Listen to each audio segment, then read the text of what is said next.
Saturday. Listen, we are so glad to be with you all on this Saturday morning. Absolutely. We were just reflecting in prayer that this is really to us a sacred time that the Lord has set apart. And we truly believe that God's word doesn't go out and come back void. No, it doesn't. So in our prayers, in our preparation, we're often praying and just trusting and believing and praying in advance for those hearts that the word has yet to touch, that it's being sent out to touch. So we are praying for all of you who are watching with us now, and those of you who are watching this even after the fact.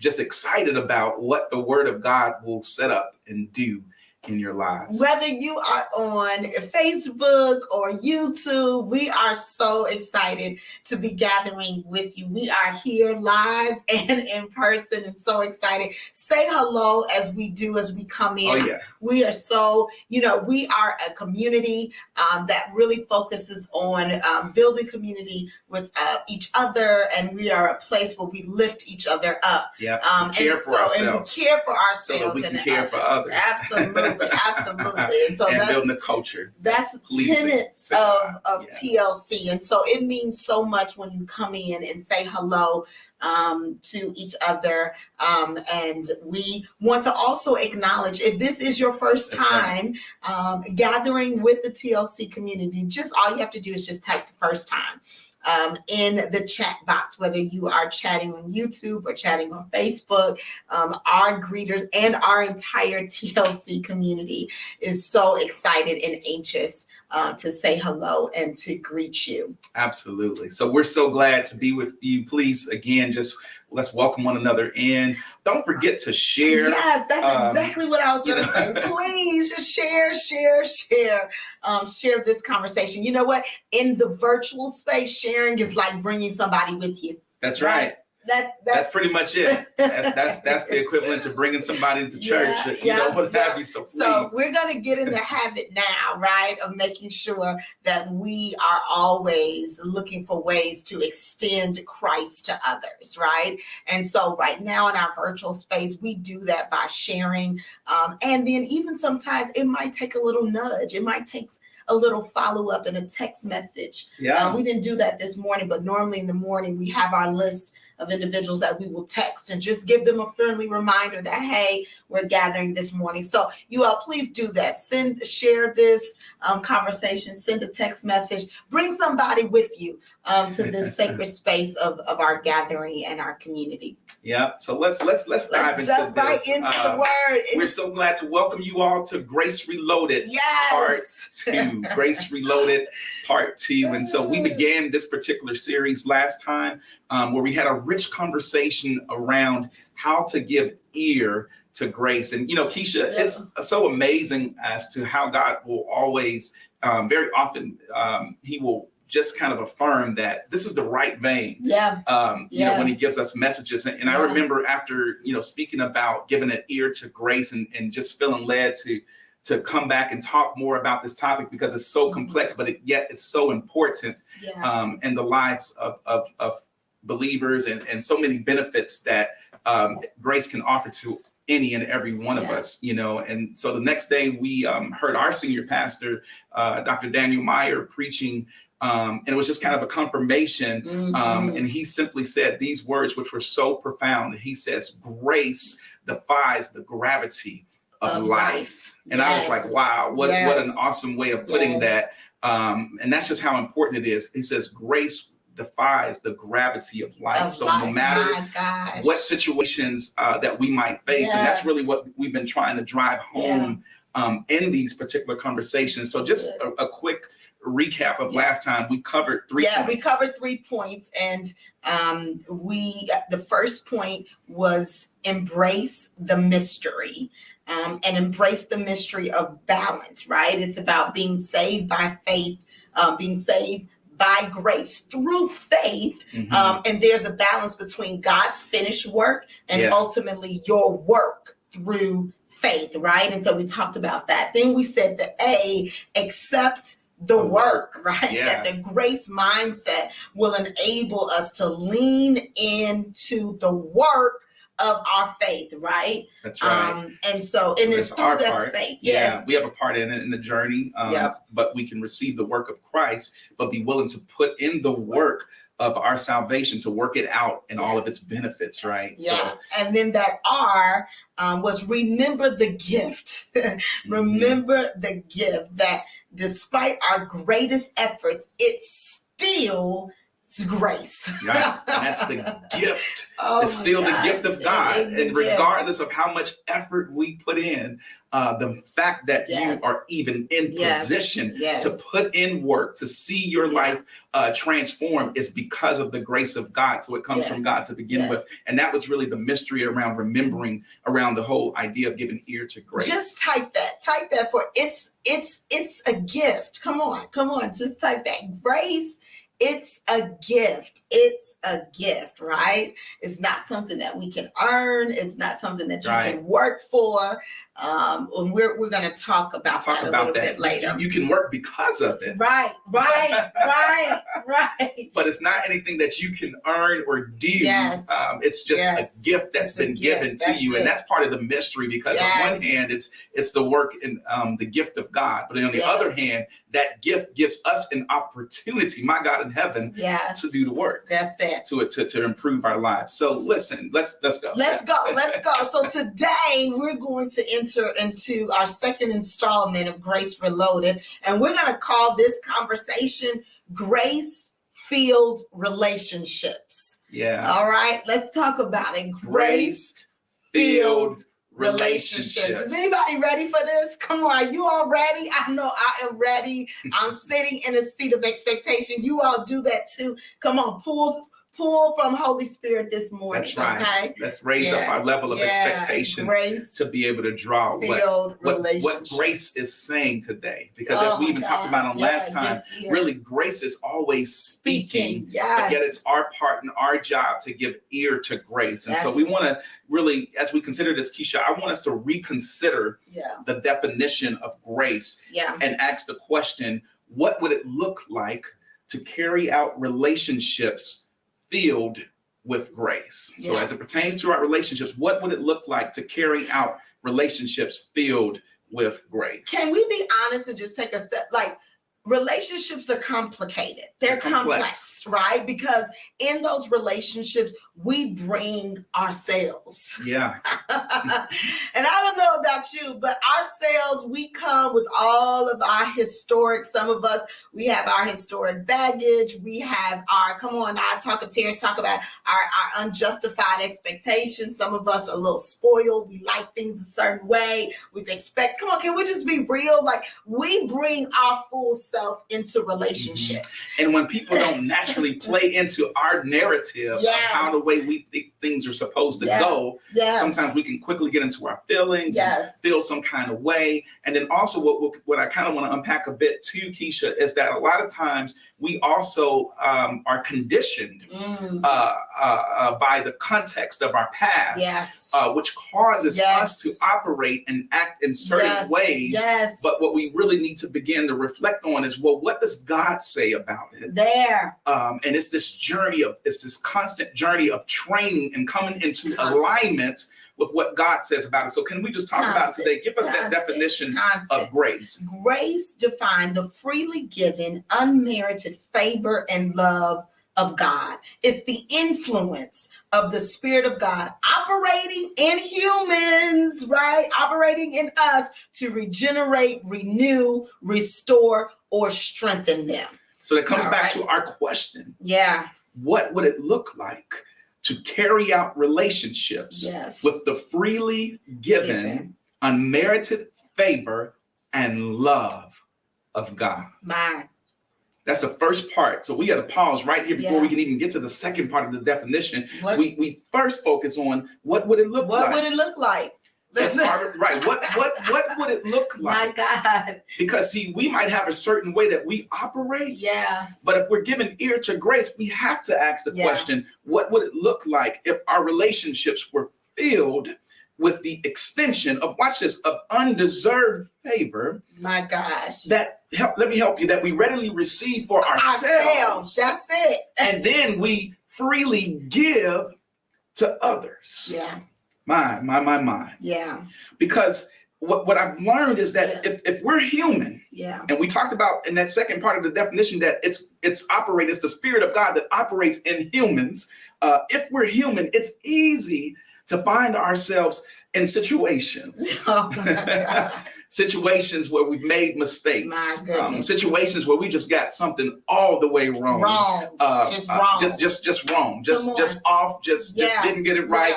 And in those moments, if we're not careful, the enemy will come in to condemn and prevent us from making the progress that God has already called us to make in those relationships, in those situations. Oh, but because of the grace of God. Oh, my. Oh, but for the grace of God. According to Romans 8:1, there is therefore now no condemnation to those who are in Christ Jesus and those who walk not after the flesh, but after the Spirit. And we're going to talk about this more. But grace is a vehicle for giving way to the Spirit. Yes. Yeah. So in that, what would it look like? Come on, let's just. If our relationships, if every relationship we embraced grace and we embraced grace, we extended grace just as we needed. Watch this daily. And we have to. Oh my God. What we want to really get to is that you also have to condition yourself to be able to receive that grace and allow that grace for yourself before you can even give it to others. It's like a retraining sometimes. It's like a retraining sometimes. I remember, Keisha, and I think I shared this with you the other day. Maybe maybe a year or two ago, we were at the house, and Mom had sent our nephew to the gas station, right? And so he went to the gas station, got the gas, whatever he was supposed to get. He came back. She had given him so much money. Came back and gave her a receipt. And she said, okay, looked at the receipt. She's like, okay, where's my change? And he was like, oh, I didn't get any change. That's right. And so I'm like, in my whole mindset, I'm kind of bracing myself like, okay, this is about to go down. Like, okay, please don't hurt him, be easy. And Mom just calmly, she was just like, okay, go back and get your change. And in my mind, look, can I just be transparent? In my mind, I'm like, that's it? Right. Because in my mind, I'm thinking, this could go all the way south. This can go. What do you mean? This, I could see her saying, "What do you mean you didn't get my change? You blank, whatever." Not that she would ever, be that person, but she just the grace that was extended in that moment. It was something that I don't think I even told you this, Mom, if you're watching, but like, look, that just touched me in a way because it kind of helped to further reprogram me. Right. And I think a lot of us, some of us, we come from different walks and different perspectives of life. And what I really want to get at is that some of us need a reprogramming around grace. Because you in that moment had just really kind of played it out to go a totally different way.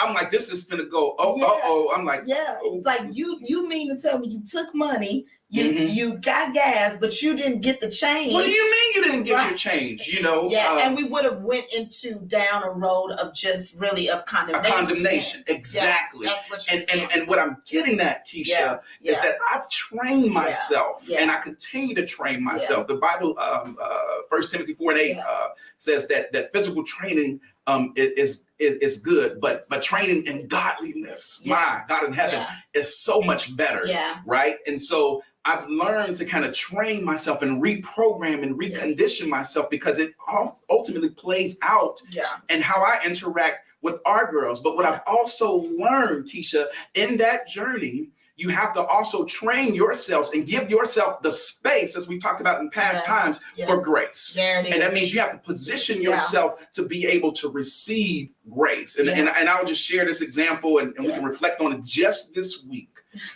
I share with you, I had a very just packed I mean, just crazy week. The first 3 days of work, I mean, just was tough. Tough. I mean, there were board reports due, and I had all these different meetings going on, and just literally one night, I'm at work until 11 o'clock at night, and back at 7:30 the next morning. And then I come home because I'm sure she told me. I think you told me, but then she's like, I got to go out of town. Are you kidding me? So this is not the time for her to be going out of town. And so things are just going crazy. So I'm like, all right, well, do what I got to do. Let's go. Right. And, our family, we still have opportunity to grow in the space of transition, right? And so anybody that knows us, she's laughing because so you're picking your words so wisely. I'm at home with the girls solo, right? And we had to make a transition from dinner at mom's the night before.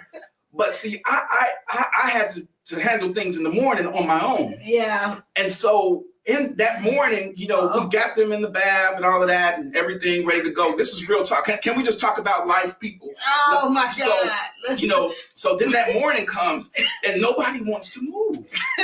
And now I'm here by myself and nobody wants to move. Nobody, and especially our little one, she's just like, she's slow. She's like, my stomach hurts, and she's like, I hit my thigh on the counter, the dresser, and I forgot to lay out clothes. She forget no clothes was laid out. I wasn't even gonna say that, but no clothes were laid out. So now we're picking our clothes, but my little one is moving like, my stomach hurts, and the bus is coming. And the bus is coming in like 5 minutes. Okay, maybe 7 minutes, but no exaggeration. And I'm like, and I remember like a car wash, like, okay, well, this, because we're picking out clothes. Well, this isn't working. I'm like, okay, well, we're gonna put some clothes on. But she said my stomach hurts. And I said, you don't have time for your stomach to hurt. You don't have time to hit your hip on the dresser and lament over it. The bus is coming, and so I was aware, but I wasn't as patient as I could be, So I called. Well, then, okay, you tell me. I called. But I told you. And no one answered. Right. And I was like, that's not a good sign, because we should be downstairs. We should be sitting, like, I know the time, kind of the time stamps of the morning. And no one, Terrence didn't pick up his cell phone. I'm like, okay, that's fine. He probably is upstairs because they're downstairs because they're getting ready to walk out the door. So then I called the house and nobody answered the house phone. So now I'm really getting nervous. I'm like, this is not good. So about 5 minutes later, Terrence calls me. And if any, like, you just know in the hello that it wasn't good. I just knew in the hello that it was not good. And I said, hey. And he was like, yes. And I'm like, how we doing this morning? How did the morning go? And they gone. And he was like, they gone. And I was like, okay, they're gone. I said, well, what did we? And then that's when he just kind of shared, right? Like, it was a very, very tough morning. And it is. It's. And I don't know if their clothes was probably too hot. They were probably the kids in school sweating and just, beads of sweat, because it was like 84 that day. I asked him, I was like, what did they end up wearing? And then he was like, I don't know. I just pulled that out. And I was like, oh, babe, that's a fall outfit. So it was tough. It was a very tough moment. But I went to work feeling bad. Yeah. I went to work feeling bad in that moment about just the morning, the interaction, my lack of patience, real talk. But the good news is I was aware of it, and I made a choice. And I think I even spoke these words to Keisha. I'm like, well, we'll get it better tomorrow, because she's still going to be out of town. We're gonna have another go at it. And so what I'm trying to say is, but I also purpose in my heart, I couldn't wait to get home to also just apologize to Kinsley, because, and she was cool. Children are resilient, but I also want to display this idea of grace. And first and foremost, it's receiving that grace for myself. So when I had that moment of, okay, I'm going to apologize to Kinsley. I'm going to talk to the girls about it. We're going to regroup. We're going to get this right. Yeah. the next day. Absolutely. I could have gone one of two ways. Yeah. You know, I could have gone with what we call a fixed mindset to say, we just not going to be able to get better. It just is what it is. I'm just horrible in the morning. Hey, or I could have gone with a growth mindset, or what we call a grace mindset. Yeah. Which is to say, okay, I can reflect on what I did, right? Yeah. And I'm going to be able to make these adjustments. And so later that day, Keisha, you know, I told her what happened. I'm like, you know, and she sent me a text out of the blue, so unexpected. And it says, hey, baby, thank you for all you do to support me and the girls.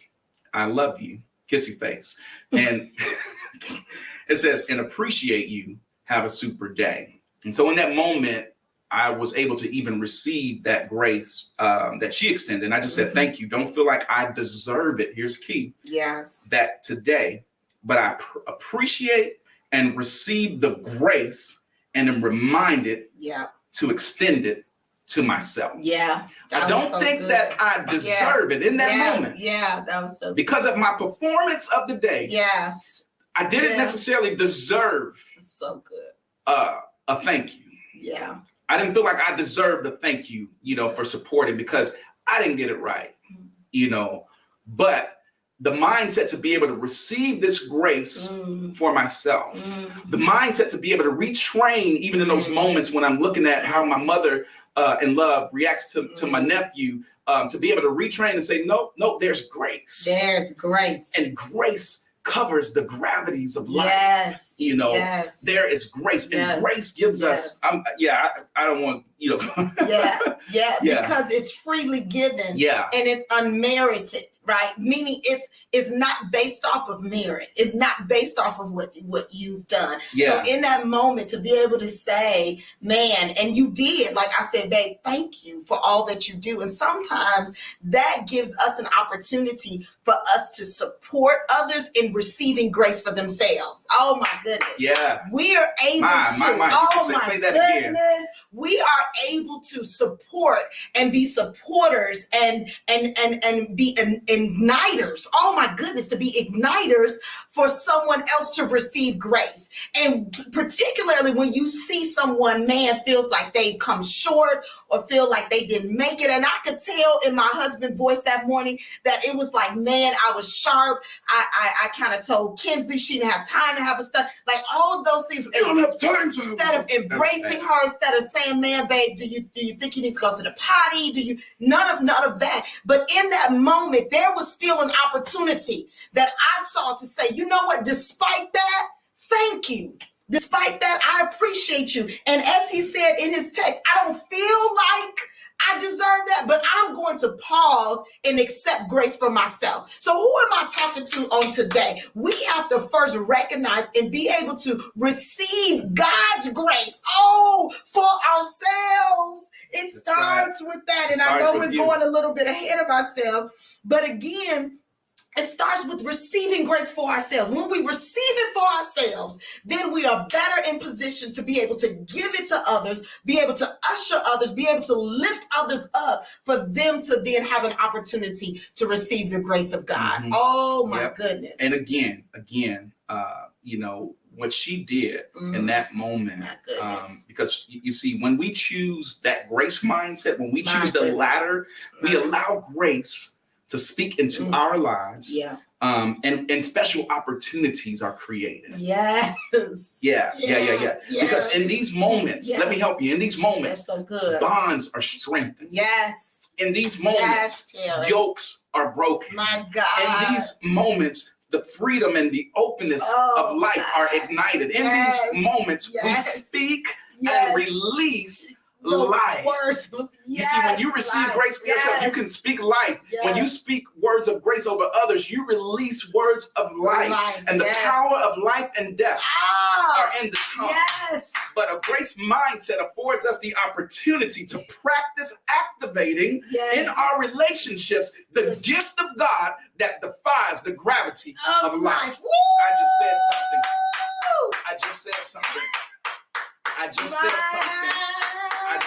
TLC, the gift of God will defy the gravity Yes, of Lord. life. My God. And so we have the opportunity to release that on a daily basis. And so in essence, it defies the weight of your mistakes. Yes. It creates the opportunity for renewal. It creates the opportunity for restoration. It creates the opportunity for regeneration. It creates the opportunity. Yes. And so even as we get into the second part of this definition, grace defined, I ask you the question, because grace defined is the freely given, unmerited. You didn't deserve it, favor and love of God. But it's also the influence of the Spirit of God, my God in heaven, operating in humans to regenerate, to renew, to restore, or to strengthen them. So we have to ask the question, what would our relationships look like if they were all filled with the influence of the Spirit of God operating to regenerate, to renew, to restore, and to strengthen? My. Yes, because we know that there is an adversary that doesn't want that. Right. He goes about as a roaring lion, seeking whom he may devour. John 10:10 tells us that the thief cometh not, but for to steal, but for to kill and destroy. But I am come, says Jesus, the voice of grace, that they may have and enjoy life to the full till it overflows. In other words, I am come to preserve, to protect, and to restore. And so whereas the thief would come, that conflict would rob you of your relational joy. The grace of God comes to protect, preserve, and restore it. Whereas the thief would come to cause an early abortion of those relationships that have purpose in your life. The Lord our God comes with the voice of grace, again, to protect and restore and to make certain that the relationship comes to full term, that the partnership comes to full term, that there's a fully, maturely developed infant or baby that's to go forth in those relationships. Because we do know, we have to remember, and I've been reflecting on this as of late, there's great purpose. And I hear the Lord saying, as I know he's saying it to me, and I'm sure he's saying it to others as well, that this is the season where you must be intentional about tapping into your relationships. There are some relationships out there that you have to put in the work. There's some relationships out there that you have to put in more effort to be able to draw out what it is that God is trying to do through those relationships. So some of y'all, I'm coming for you because I know that there's a purpose that God has for you in my life. And I'm going to be reaching out because I hear the Lord saying that this is a season that we cannot take it for granted, that we must tap into the power and the purpose of these relationships. And even in the midst of that, grace is by design put in position that when our relationships are filled with grace, grace by design will preserve, protect, and restore the very purpose that's attached to those relationships. So what would it be like if our relationships were filled with grace? Keisha, can I submit to TLC today that divorce rates would be lessened? Can I submit to TLC today that marriages would last longer? Can I submit to TLC today that families would become stronger? Can I submit to TLC that even businesses and corporations would thrive better? Why? Because there's purpose in the relationships. Can I submit today that peace would prevail, and that people would generally be more happy, and that the joy of the Lord would be our portion? We got Bible on it. We got Bible on it. Because here's the thing. When relationships are filled with the grace of God, we set up an atmosphere in our lives, in those relationships, in those marriages, in those parent-child relationships, in the relationships with our teachers, in the relationships with our co-workers. We set up an atmosphere in our lives to receive and produce the fruits of the Spirit. Come on. Give a Bible. Give a Bible. Let's go. You know where it is. Let's go over to Galatians 5:22. And even if you don't have it, it's okay because it's on the screen for you. But the fruit of the Spirit is love, it's joy, it's peace, it's forbearance. That's patience that I need. Yes, it's kindness, it's goodness, it's faithfulness. Oh, watch this. It's gentleness. It's self-control. It's self-control. And it says in the latter part of that, against such, there is no law. My goodness. Yeah. Because what we try to do legalistically in life is hold people to the legalistic standards. It's about transactional. Yeah. A transactional relationship. Yes. Yeah. If you don't do this, I'm not going to do that. Yeah. Yeah. But the grace of God defies the gravity of transactions. The grace of God defies the gravity of the laws. Thank you. My. Thank you. So today, really quickly, we're done. Almost, right? Almost. We got a little more, but we're not quite there. Okay, we're going to give you a little bit more. Yeah. Somebody said a little bit more, more. Yeah, we got it. We got a little bit more. A little bit more. But we do want to say that, and we've already identified and said that there are so many benefits to having grace-filled relationships. Benefit number one, grace promises growth, right? And just as Terrence shared in his story, that this idea about having a grace mindset, it comes from that work of a growth mindset, that there's always opportunity to get better. Oh my gosh, that we are on a continual journey in life of becoming more like Christ. Yeah. That's it. We're on a continual journey of becoming more like Christ, right? And so there's the opportunity when grace is present, it's an opportunity for us to get growth. We reflected on this, how much we've grown from year 1 of marriage now to year 15 of marriage. And can I just surmise that it was because of the grace of God that we actually received individually for ourselves, because he's a lot, guys. He's a lot to deal with. I mean, he's a lot. I'm going to be honest. I'm going to stay in the Holy Ghost. It's a lot, okay? I'm going to stay in the Holy Spirit. I needed to receive the grace of God. See, she getting out the Spirit. And to be able to love. She getting out the Spirit.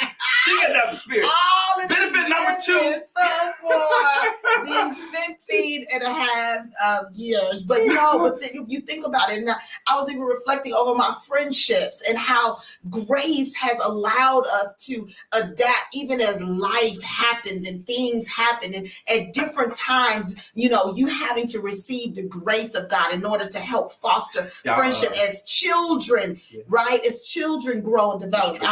Y'all see how I exercise that self-control up in there? All right. So benefit number 2. Thank you. Look, Marshmallow got she's like, don't talk about my pastor people. That's right. Thank you.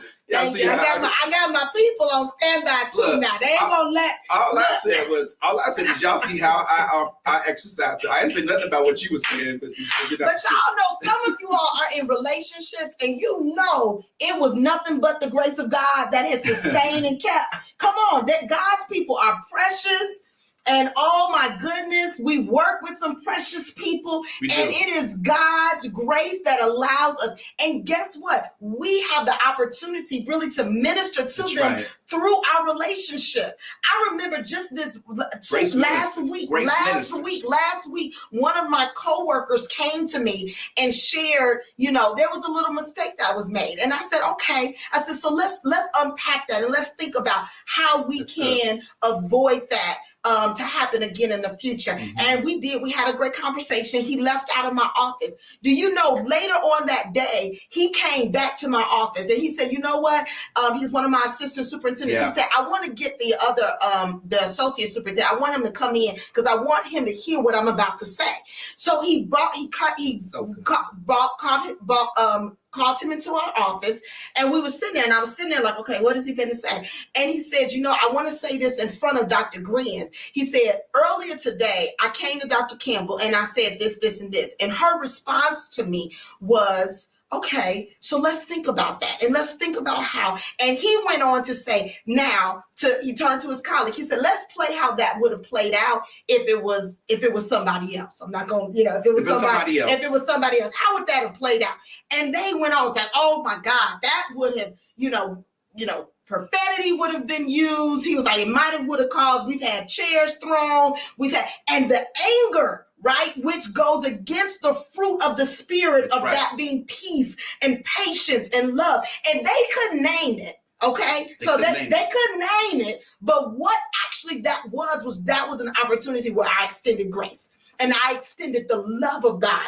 And it was so tangible that they knew it was something different. They might not have known what it actually was in the words, but they knew it was something different. And it was something so special that he wanted to bring somebody else in.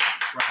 To see and to talk about what he just received. And he said, oh my gosh, Dr. Campbell just did this for me. And I know that that's not how it would have always happened. Yeah. But I want to say thank you. And he wanted somebody else. It makes me think about how the woman who left, said, oh, after she left and that, she said she went, oh my God, and said, wait, y'all got to come see this man that told me all about myself. It was like in that moment, my colleague went to get another colleague and was like, oh, you got to come see and hear what happened this time, because we know that's not how it always happened. Right. So there's opportunity for us to exhibit grace at work, at home. Come on, when you are out, as Terrence talked about, it's about extending the love of God to our various communities, right, and world. Yes, and Keisha, you know, I was having this conversation with my barber earlier, and this is the heart, and I think we touched on this a little bit in our reflections of TLC and just our prayers and planning for it. Here's our desire. Yeah. As believers, and certainly for those who are attached and are part of the TLC community, is that we exhibit our lives in a way that's so attractive, that we exhibit the fruits of the Spirit that draws men into Him. And we were talking about like political arguments and things like that, and not to get too really political, but we were just talking about how, you know, sometimes we can even use in the evangelical world our beliefs to try to strong arm people and to operate in a certain way. And it hit me. He said, man, that's so profound. I said, well, that's cool and everything, you know, to stand on our beliefs. I said, but what if we focused on winning people over? More so to the beliefs, as opposed to trying to strong arm them and make them do certain things. What if we focused on being so attractive that our focus was more so on winning them to Christ, winning them to the ways, because there is a way that seemeth right to a man. That's so good. But what if we focused on winning people to Christ and winning them by the, you know, I want the Muslim to be able to see how I operate in life and say, wait a minute, there's something about that. And just as what she described, they may have not been believers in the office space, but we want them to be able to see. That's why we teach this grace with such vigor and such passion, because I want this week for somebody to be able to see in your relationship. This is why I say that corporations will thrive with grace, because if they can see that and understand that, you mean I'm not going to get beat up? You mean I'm not going to get a demerit? You mean I've got an opportunity that I can get it better, that you're imparting into me what we're calling a grace mindset? The world might understand Carolyn Dweck's growth mindset better, but you mean there's a path for me? There's research that even goes back into management back in the day that when people think they can do better, they do better. Come on now, if I got any MBA majors and things like that, you studied those things about management. When people think they can be better, when they have a path, when they believe they have a path, they'll do better. And so for believers, as we operate in grace, that's where faith comes in. Because faith says, I'm putting faith in the situation. I'm putting my faith in grace. My God in heaven. I just said something there. I'm putting my faith. So listen, benefit number one, we said grace promises growth. We gotta go. We gotta keep moving. Benefit number two, grace provides peace. And then benefit number three, grace promotes reconciliation. All right. So grace promises growth. Grace provides peace. And let me just say that the peace of God, which passes all of our understanding, shall be your portion. Grace creates that space where normally you would be worried, because see what happened. I got to tie this in. What happened in that office when he brought that man, there was a level of peace. That's because true. You know, he could have been like, oh my God, she's going to just, you know, really snap off on me. But Grace was like, whew. So next time something happens, it's like, there's peace. Because I've got a leader that exhibits this quality, even if I don't know to call it grace.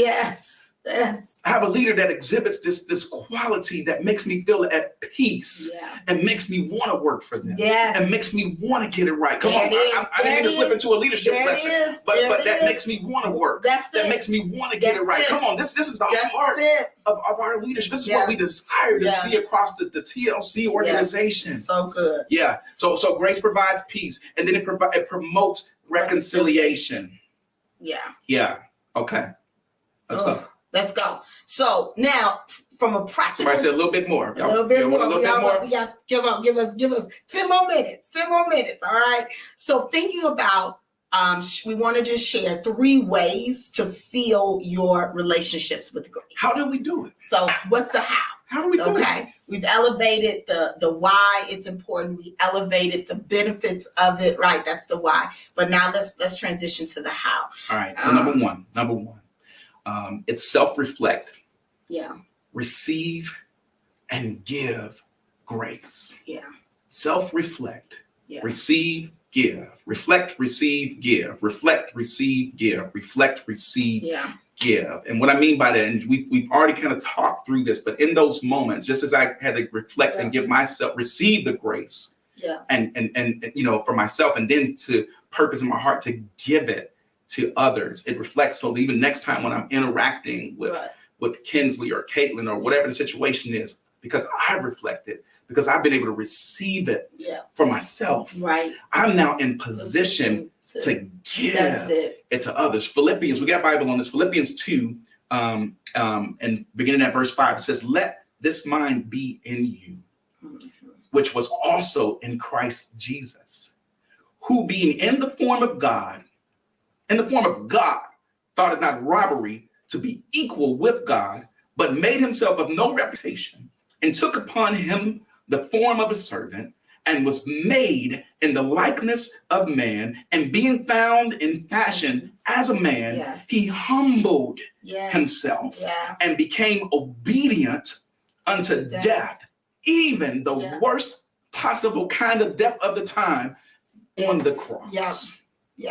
Right? Yeah. So, we're just gonna look at this Philippians 2:5 in the NIV, because it makes it so plain. It says, in your relationships with one another, in your relationships with one another, have the same mindset as Jesus Christ. Yes. Yeah.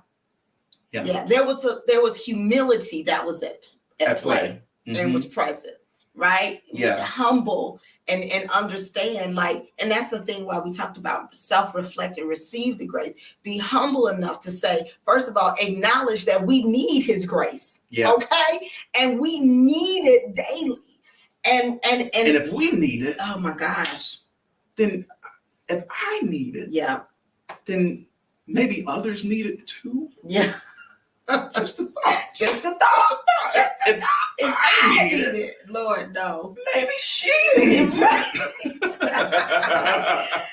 if she needs it, maybe they need it. Come on here, right? Yeah. And so that's why sometimes we're so quick to, and I oftentimes say this, it's so hard to give something that you don't have to give. And I think that sense of, man, we are so hard, can be so hard on ourselves and be so self-condemning, and can be, just really, really, very, very just hard. And so because we're hard on ourselves, then that causes us to be critical of others. Yeah. And so when you look at people that are extremely critical of others, I'm like, man, my heart goes out to them, because I'm like, they probably are doing that for themselves. And so that first step is so important in order to, do your own self-reflection and acknowledge and with humility that you need the grace of God. And when you do that, and then receive it. Yes. Because I think a lot of times we get, and this is another message we'll probably have to come back to, but a lot of times we get so conditioned by the context of our lives, and maybe the grace that we have or have not been extended, that there's a retraining that has to take place. That's true. Right. And so a lot of times what we do is, I like how you always said, is you can't give what you don't have. And so a lot of times you react out of your space, like, oh, you baby want some popsicles. Mama never bought me no popsicles. So now you can have no popsicles. I I mean, but real talk. Never bought me no popsicles. But real talk. Let the baby have a popsicle. Let the baby have a popsicle, man. You know, but I find, so you know, true. like there's a retraining. Yes. That has to take place, yeah. right? And all of us come from different levels. Yeah. And so our standard, that's why we went back to Galatians 5, the fruits of the Spirit. Yes. We have to reflect and ask, and we're going to do a reflection in the end on the love of God. But that's our standard, going back to that and asking ourselves the question, well, how do I match up with that? Yeah. Never mind what mama did or didn't do or whoever. Yeah. But how did my God? Yes. Oh my did he love me? Yeah. Who looked beyond my thoughts and saw my needs. So did I receive that first? Yes. And when I receive that and let that get on the inside of me, then I can move on, right? That's okay, so go. Okay, so then number 2, the how to. Oh, this is so good. Listen with a heart to understand the needs of others. Yeah. We're talking about how to bring grace into your relationship. How to fill your relationships with grace. Yeah. Listen with a heart to understand the needs of others. You know, and I think when we go to James 1, verse 19, it speaks. It says, my dear brothers and sisters, take note of this. Everyone should be, watch this, quick to listen, slow to speak, and slow, watch this, to become angry. Yeah. Which goes back to the fruits of the Spirit that we know are at play when grace is extended. Sometimes the grace that's needed is found in just listening and having a disposition of listening to understand versus where I came from, and that's listening to be understood. So you know, when you listen and you're listening, but you're also formulating your response. You're formulating what you're going to say. You're formulating what you need, what advice you're going to give. And sometimes when it comes to grace and relationships, it's not saying, it's just listening, and it's understanding, and it's listening with empathy. And so going back to our example, that morning when I called, I mean, I was ready to go down the checklist. I'm like, okay, well, did they have this or did they have that? Did they? And I started to hear a little bit of, man, this was a really tough moment and morning. And so that wasn't a time to keep, asking and firing with the. She's so saved. It was a time to listen and hear the frustration, to hear the disappointment, which then created an opportunity for me then to circle back and have Holy Spirit to speak to me and circle back to send a text. But it's listening to understand. And in those moments, as we said earlier, the bonds of relationships are stronger. Right? When we extend that grace and allow the Spirit of God to take root, it produces something, and it may seem something so small, but like that really just solidified in me, the journey of being able to extend grace to myself, which further positions me to better give it to others. And guys, let me be honest, we're not going to always get it right. Nope. You know what I mean? Like that was one example where I got it right in terms of but there are many times when I didn't, and I continued to talk, or I talked over, or I didn't extend grace, and I said, "Why didn't you do? Why you? Right? Why you? That's like a trigger for I me, know it is okay. a trigger, but how you? Right. But again, there lies the opportunity of growing into this. Third way in which we want to, how do we receive and bring grace into the relationships, is to be intentional to cover in love. Yeah. And that's for those moments when she don't get it right, then I gotta, cover. You gotta cover. You gotta cover. No, but be intentional to cover in love. Yeah. 1 Peter 4:8 says, above all, love each other deeply. Yeah. Because love covers over a multitude of sins. And that's really our opportunity to just really reflect on the love of God. Just this week, I started my next course, and it's a course on evangelism. And I appreciate the professor. What she did was she opened the course up with kind of a devotional. and she asked that we would reflect on 1 Corinthians chapter 13, and sort of just read it slowly, and then to reflect on it from a standpoint of, even for evangelism, to be able to share the love of Christ with others, to be able to reach out and ask yourselves, of these traits of love, what sort of do you have? And so, in 1 Corinthians 13, it says, if I speak in the tongues of man or of angels, but I do not have love, I am only a resounding gong or a clanging cymbal. If I have the gift of prophecy and fathom all the mysteries and all knowledge, and if I have faith that can move mountains, if I have all these great attributes, basically, and I don't have love, it says I'm nothing. Verse 3 says I can do all the right stuff. Yeah. I can give all I possess to the poor and give over my body to the hardship, that I may boast. But we know that grace, it's not that you should boast. It's the gift of God. But if I don't have love, I gain nothing. And then it goes on in verse 4 to just talk about these attributes, which go back to the fruits of the Spirit. Love is patient. Love is kind. It does not envy. It does not boast. It's not proud. It does not dishonor others. It's not self-seeking. In other words, it's not just worried about itself. It's not easily angered. You see the connecting themes, how this connects it all together. It keeps no record of wrongs. And then it says, love does not delight in evil, verse 6, but rejoices with truth. It always protects. It always trusts. It always protects. It always trusts. It always hopes. It always perseveres. Sounds familiar to the grace mindset of relationships. It always trusts. It always hopes. It always preserves. It always protects. It protects. It preserves. So the purpose of grace is love in action in our relationships, because again, it always protects. It always trusts. It always hopes. It always preserves. Whereas the enemy would want to take and pull apart a relationship that actually has great purpose in your life.